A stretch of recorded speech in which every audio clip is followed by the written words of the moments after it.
In a quiet suburb of Caledonia, Wisconsin, what started as an ordinary evening took a dark turn, one that would leave a community in shock and spark nationwide debate. On March 4, 2025, a chilling crime unfolded inside a family home, where a mother's life was brutally taken by her own son. The victim, Suzanne Gelinskey, was found lying motionless on her living room floor, surrounded by blood. Her teenage son, Reed Gelinskey, stood outside the house, covered in blood, holding a kitchen knife. It wasn't just the brutality of the act that stunned investigators, it was his calm demeanor when he confessed. "She is dead from what I did," he reportedly told officers upon their arrival. What led a 15-year-old boy to commit such a violent act? As the investigation unfolded, authorities uncovered a disturbing motive. Reed claimed he was inspired by a Netflix documentary about the infamous Menendez brothers, two siblings convicted of killing their parents in 1989. Let's rewind to that fateful night. Around 10:30 p.m., police received a distressing Snapchat message from Reed containing a photo of his mother's body.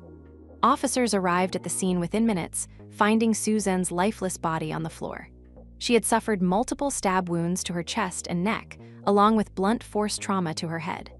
Blood splattered across the room painted a grim picture of the violence that had unfolded. During questioning, Reed admitted to meticulously planning the attack. He described feeling overwhelmed with depression and an urge to harm his parents. That evening, after consuming 9 pills of his brother's anxiety medication, which he claimed made him feel high, he sat down to watch the Netflix documentary. One particular scene involving a shotgun caught his attention, allegedly giving him the idea to kill his own parents. Reed's plan was coldly calculated. He hid a steak knife in his pocket and a dumbbell handle up his sleeve before initiating the attack. When Suzanne came downstairs to help him locate sleep medication, he struck her twice in the head with the dumbbell. When she didn't lose consciousness, he pushed her to the ground and began stabbing her repeatedly. Witnesses say she gasped, "Why?" To which Reed coldly replied, "Pain." After the murder, Reed didn't try to flee or hide his actions. Instead, he sent a photo of his mother's body to a friend via Snapchat, urging her to call the police. When officers arrived, Reed simply asked them to kill him, a chilling request that left even seasoned law enforcement officials shaken. This case has drawn eerie parallels to the Menendez murders, which occurred over 3 decades ago. Lyle and Eric Menendez were sentenced to life in prison for fatally shooting their wealthy parents. Over the years, public perception of the brothers has shifted, with some advocating for their release based on claims of abuse.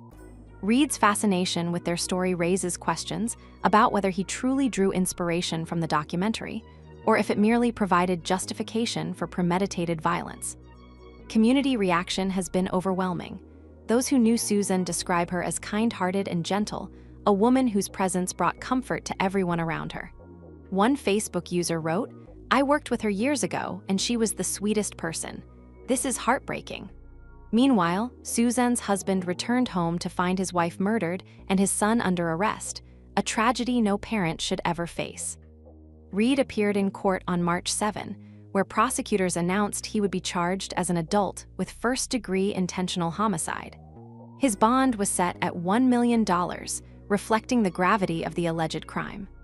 Despite being charged as an adult, Reed is currently being held in a juvenile detention center pending further legal proceedings. The case has reignited debates about the impact of violent media on young minds. Questions linger about whether Reed's actions were directly influenced by the documentary, or if it merely served as a catalyst for underlying issues. Additionally, concerns have arisen about the accessibility of graphic content to minors and the importance of addressing mental health early on. As the legal process unfolds, the community continues to grieve the loss of a beloved individual whose kindness touched countless lives. For many, this tragedy serves as a sobering reminder of the complexities surrounding youth violence, mental health, and the influence of media. What steps can we take to prevent similar incidents in the future? That's a question we must all consider moving forward. Thanks for watching Golden America. If you believe justice shouldn't stay silent, hit subscribe for more gripping true crime stories. Don't forget to like and share this video so others can join the conversation. Let's keep talking about these critical issues, and let's never stop seeking answers.